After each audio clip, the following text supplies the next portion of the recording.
शब्द रूप सीखने के क्रम में हमने पिछली वीडियो में छोटे ई वाले इकारांत स्त्रीलिंग शब्द रूपों का अध्ययन किया था। आज हम बड़ी ई वाले इकारांत स्त्रीलिंग शब्द रूपों का अध्ययन करेंगे। देखिए बच्चों, जिस प्रकार से हम सभी शब्द रूपों को एक आसान तरीके से समझने का प्रयास करते हैं, उसी प्रकार से आज हम बड़ी ई वाले इकारांत शब्द रूपों का भी अध्ययन करेंगे। देखिए, पिछली वीडियो में हमने मति का शब्द रूप याद किया था। मति अर्थात उसमें छोटी ई थी। देखिए, हमने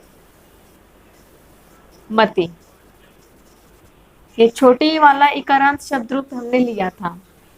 तो इसी को आधार मानकर हम बड़ी ई वाले इकारांत स्त्रीलिंग शब्द रूप का अध्ययन करेंगे। किस प्रकार से बच्चों? देखिए,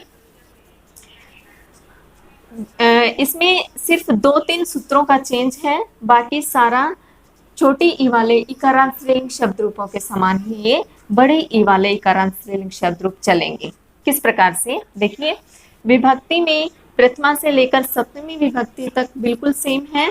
प्रथमा, द्वितीया, तृतीया, चतुर्थी, पंचमी, षष्ठी, सप्तमी।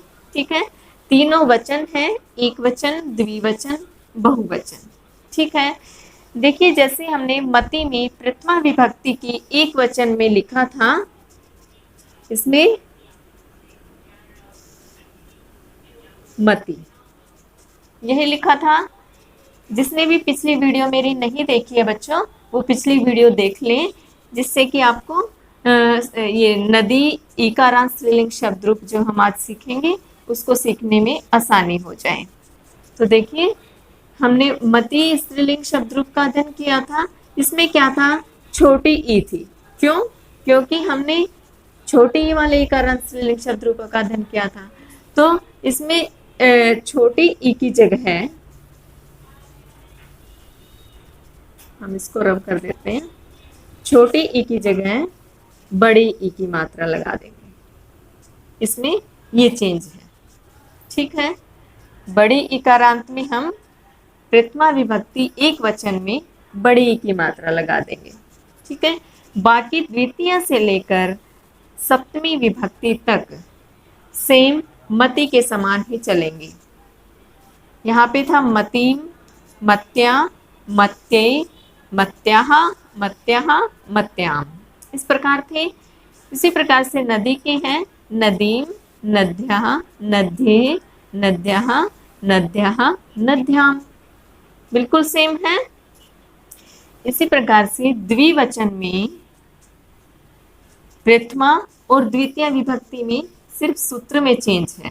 देखिए बच्चों, यहाँ पर हमने मति में बड़ी ई की मात्रा लगाई थी। मति, मति, इस प्रकार से चले थे प्रथमा और द्वितीय में। लेकिन ईकारांत अर्थात बड़ी ई में कैसे चलेंगे? इसमें बड़ी ई की मात्रा की जगह आप लिखेंगे औ, बड़ा औ। ये ठीक है, मति में बड़ी ई की मात्रा थी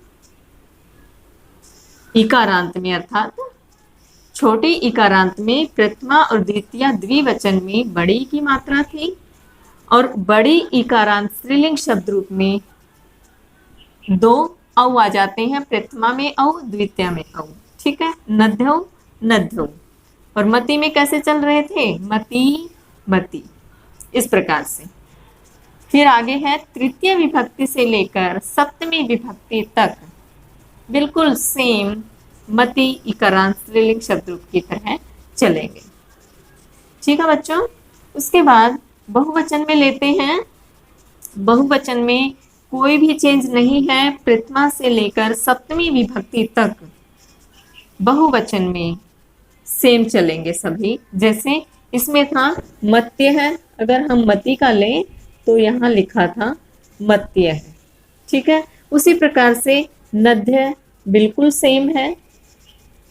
ठीक है, नद्य है, अगर आप इसका उच्चारण करेंगे तो नद्य है, अंत में य आता है।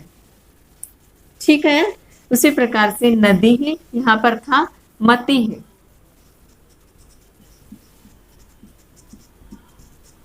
नदी भी है यहाँ पर, यहाँ था मती भी। नदी भी है, मती भी है।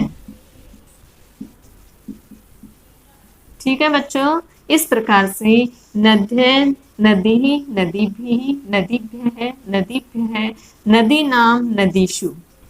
अगर मति का लें तो मत्य है, मति ही, मति भी ही, मति भी है, मति भी है, मति नाम मतीषु।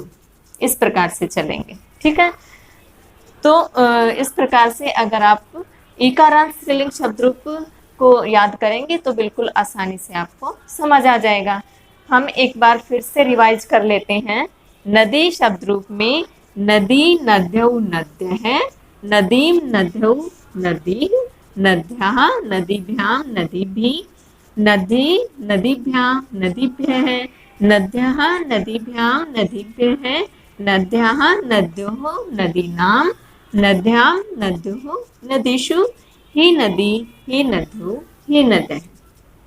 ठीक है, तो बच्चों इस प्रकार से आप बिल्कुल आसानी से बड़ी ई वाले भी इकारांत स्त्रीलिंग शब्द रूपों का अध्ययन कर सकते हैं। ठीक है, तो बच्चों हम मिलते हैं अगली वीडियो में। अगली वीडियो में हम उकारांत वाले शब्द रूपों का अध्ययन करेंगे। तब तक के लिए धन्यवाद।